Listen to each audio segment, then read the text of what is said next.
திரு மணிகண்டன், இங்க தோற்றுப்போன கூட்டணிக்கு இருக்கக்கூடிய ஒரு நெருக்கடியாக தான் இது பார்க்க வேண்டியிருக்கு. இப்போ அதிமுக பாஜக அப்படிங்கிற ரெண்டு கட்சிகள் சேர்ந்துருச்சே தவிர வேற யாரும் அந்த கூட்டணியை நோக்கி வராமல் இருக்கிறதுக்கு இதுதான் காரணம் அப்படின்ற பார்வை முன்வைக்கிறார்.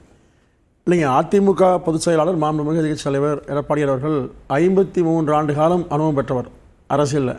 அப்போது அவர் எந்த ஒரு வார்த்தையை சொன்னாலும் எதை பிரயோகித்தாலும் நிச்சயமாக அது காரணம் இருக்குங்க.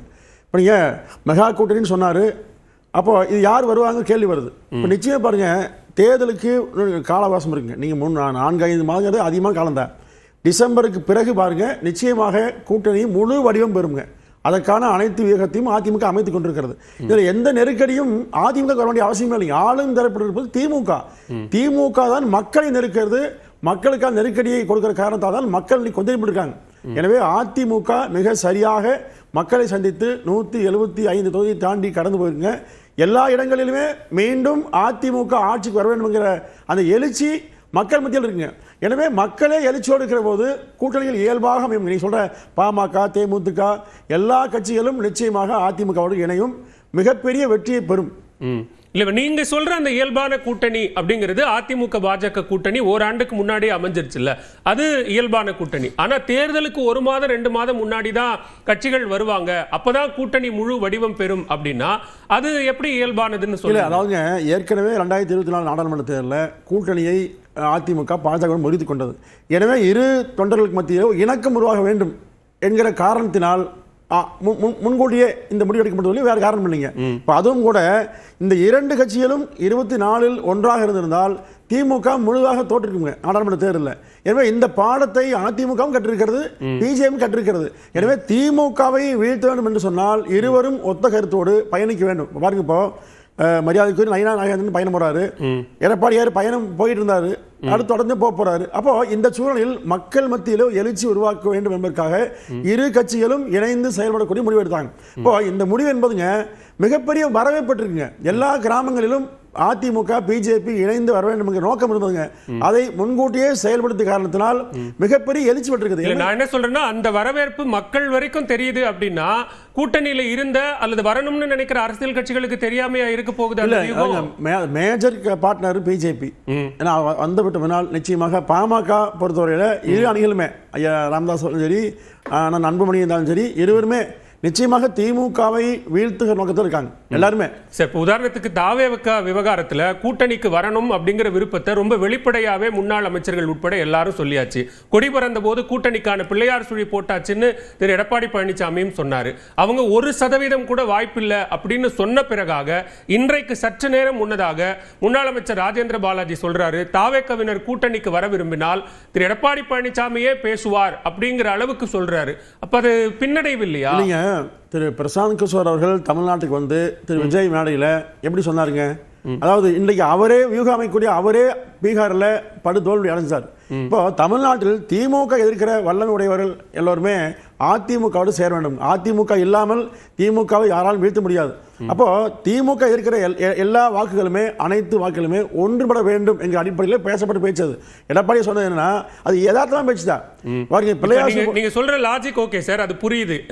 அதிமுக இல்லாம திமுக வீழ்த்த முடியாதுன்ற அந்த லாஜிக் புரியுது. ஆனா அந்த இடத்துல அதிமுக என்ன நினைக்குதுன்னா, தாவேக இல்லாம திமுக வீழ்த்த முடியாதோ அப்படின்னு அதிமுக நினைக்குதாங்கிற கேள்வி. அதாவது தாவேக வந்தால் 234 திமுக வீழும். எனவே தாவேக வராவிட்டாலும் 200 தொகுதியில் அதிமுக உடன் வெற்றி பெறுங்க. அதாவது திரு ஸ்டாலின் உட்பட எல்லோரையும் தோற்கடிக்க வேண்டும் என்பது அதிமுக நோக்கம். அப்படி தாவேக வந்ததுன்னா 234 அணி வெல்லுங்க. ஒட்டுமொத்தமாக 2011 திமுக எதிர்கட்சியாக முடியாமல் போச்சோ அந்த நிலையை உருவாக்க வேண்டும் என்பது அதிமுக விரும்புதுங்க. அன்னைக்கு கூட எதிர்கட்சியாக கூட 24 தொகுதி வந்ததுங்க. இந்த தேர்தலை பொறுத்தவரையில் 234 முரண் இருக்கா? நீங்க ஒரு திரு எடப்பாடி பழனிசாமி இவ்வளவு 175 தொகுதிக்கு போயிட்டாரு, மக்கள் வரவேற்பு இருக்கு, மீண்டும் அதிமுக ஆட்சி வரணும்னு சொல்றாங்க. ஆனா விஜய் வந்தா நாங்க இவ்வளவு தொகுதியில வெற்றி பெற்றுருவோம் அப்படின்னு சொல்றது, அதுல ஏதாவது சிக்கல் இல்ல சார்? முரண் இல்லை சார். நீங்க 2016 கூட இந்தியாவின் மூத்த தலைவர் ஐயா கலைஞர் என்ன சொன்னாருங்க, பழம் நழுவி பாலில் விழும் சொன்னார் இல்லைங்களா? திரு விஜயகாந்த் அழைச்சார் இல்லைங்களா? அதாவது ஒரு தேர்தலில் யாரையெல்லாம் அழைக்க வேண்டும் என்று நினைப்பது ஒரு கட்சியினுடைய உரிமைங்க, தப்பு கிடையாது. வர்றது வராமல் விருப்பம். ஆனால் விருப்பத்தை வெளிப்படுத்துவது, அதாவது எதிரியை வெல்வதற்காக வெளிப்படுத்துகிற வியூகம் அது. இப்போ அந்த வியூகத்தை ஏற்றுக்கொண்டு வந்தால் தப்பிக்கலாமுங்க. வரலன்னு சொன்னா வராத கட்சிகளுக்கு பாதிப்பு வருங்க. இல்ல இப்ப அந்த வியூகத்துல தான் சிக்கல் இருக்கா? வியூகம் இன்னும் சரியா அமையல, அதனாலதான் கால தாமதம் ஏற்படுது. கட்சிகள் அதிமுகவை நோக்கி, அதிமுக பாஜக கூட்டணியை நோக்கி வரத்துக்குள்ள அவங்களுக்கு ஏதோ ஒரு தயக்கம் இருக்கு. இப்ப நீங்க ஏற்கனவே பிஜேபியே ஒரு பெரும் கட்சி தான், அதை வைத்துக்கொண்டே பெருமட்டி பெற முடியுங்க. இருந்தாலும் இன்னும் திமுகவை வேண்டாம் என்று விரும்புகிற வெறுக்கிற கட்சிகள் எல்லாம் சேர்கிற போது இன்னும் கூடுதலான ஒரு முக்கியத்துவம் கிடைக்குங்க. இப்ப நீங்க இந்தியா கூட்டணி பார்த்தோம், இதே பீகார்ல வலிமையான அணி அமைத்து நின்றாங்க. ஆனால் பிஜேபியிடம் படுதோல்வி அடைஞ்சதுங்க. தமிழ்நாடு அதே மாதிரி தான், திமுக அமைத்திருக்கிற அணி என்பது வெறும் தலைகள் மட்டும்தான். ஆனால் இங்க மக்கள் அனைவரும் ஆதரிக்கிற அணியாக அதிமுக நிச்சயமாக இருக்குங்க. 26 இலகுவாக அதிமுக வெல்லுங்க. ஓகே, முதற்கட்ட பார்வையை எடுத்துக்கிறேன், பேசலாம். திரு நாகராஜ், இங்க பிரதமரினுடைய வருகை என்பது அரசியல் ரீதியா ஒரு முக்கியத்துவம் வாய்ந்த ஒன்றா பார்க்க வேண்டியிருக்கா? கூட்டணி விரிவாக்கம் அப்படிங்கிற புள்ளியில் இருந்து, ஏன்னா அதிமுக பாஜகவை தாண்டி கூட்டணிக்கு எந்த பெரிய கட்சிகளும் வரல அப்படின்னும் போது, ஸோ அதுக்கான ஒரு வாய்ப்பாகவும் இந்த பயணம் இருக்கும் அப்படின்னு பார்க்கலாம்.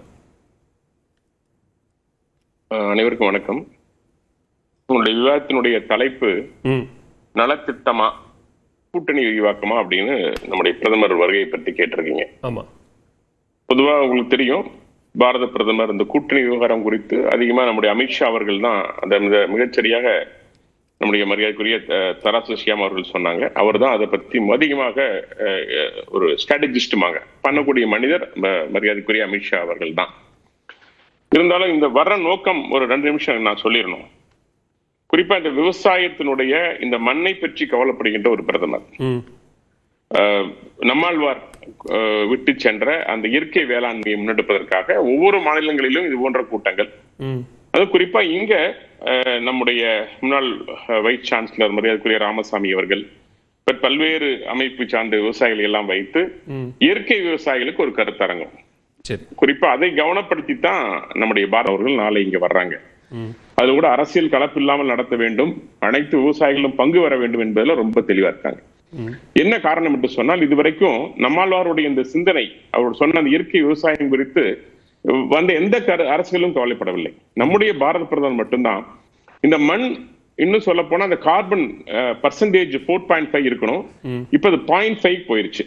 இந்த மண் கெட்டு போனதால அதுல இருந்து விளைகிற பொருட்கள் கெட்டு போகிறது, நம்முடைய உடல்நலம் கெட்டு போகிறது, செயற்கை உரத்தால் நம் உடலில் பல்வேறு நோய்கள் வருகிறது. இதையெல்லாம் தெளிவாக ஆராய்ச்சி பண்ணதுக்கு அப்புறம் தான் இயற்கையை நோக்கி செல்ல வேண்டும், இயற்கை விவசாயத்தை நோக்கி செல்ல வேண்டும் சொல்லி இயற்கை விவசாயத்துக்கு ரொம்ப முன்னுரிமை கொடுத்து, இயற்கை பொருள்களுக்கு முன்னுரிமை கொடுத்து, இதை பிரதமரே நேரில் அந்த கண்காட்சியும் தூக்கி வச்சுட்டு அந்த கருத்தரங்குல கலந்துக்கிறாங்க. அவர் பேசி முடிச்சுட்டு போனதுக்கு அப்புறம் 2 நாள் மீண்டும் அந்த கருத்தரங்கு பல்வேறு விஷயங்கள் குறித்து கருத்தரங்கு நடக்கிறது. சோ இதனுடைய முழுமையான நோக்கம், கவர்னர் ரவி அவர்களும் இதுல முன்னிலை வகித்து பங்கேற்கிறாங்க. பல்வேறு விவசாய சங்க தலைவர் யாரெல்லாம் எந்த விவசாய சங்கமெல்லாம் அவருக்கு எதிராக போர்க்கொடி தூக்கியதோ அவர்களெல்லாம் இன்று அவரோடு அமர்ந்து எதிர் மேடையிலே அமர்ந்தும் கீழே அமர்ந்தும் கூட பாரத பிரதமரை பாராட்டுகின்ற அளவிற்கு இன்றைக்கு பாரத பிரதமர் நரேந்திர மோடி அவருடைய செயல்பாடு இருக்கிறது என்பது இங்க நான் பெருமையோடு சொல்லிக்கொள்ள ஆசைப்படுகின்றேன். எதிர்க்கட்சி தலைவரும் முன்னாள் அமைச்சரும் சந்திக்கிறாங்க, சந்திப்புக்கான நேரம் கேட்கப்பட்டிருக்கிறது. அப்ப அவர்கள் ஏற்கனவே நேரில் சந்திக்கும் போது தமிழ்நாடு தரப்புல நிறைய கோரிக்கைகள் சொன்னோம் அப்படின்னு சொல்லியிருந்தாரு. இந்த முறையும் விமான நிலையத்தில் நடக்கக்கூடிய அந்த சந்திப்புல கோரிக்கைகளும் சில அரசியல் ரீதியிலான கோரிக்கைகளும் இருக்கலாம், அது கூட்டணி தொடர்பாகவும் இருக்கலாம் அப்படின்னு ஏன் எதிர்பார்க்க கூடாது?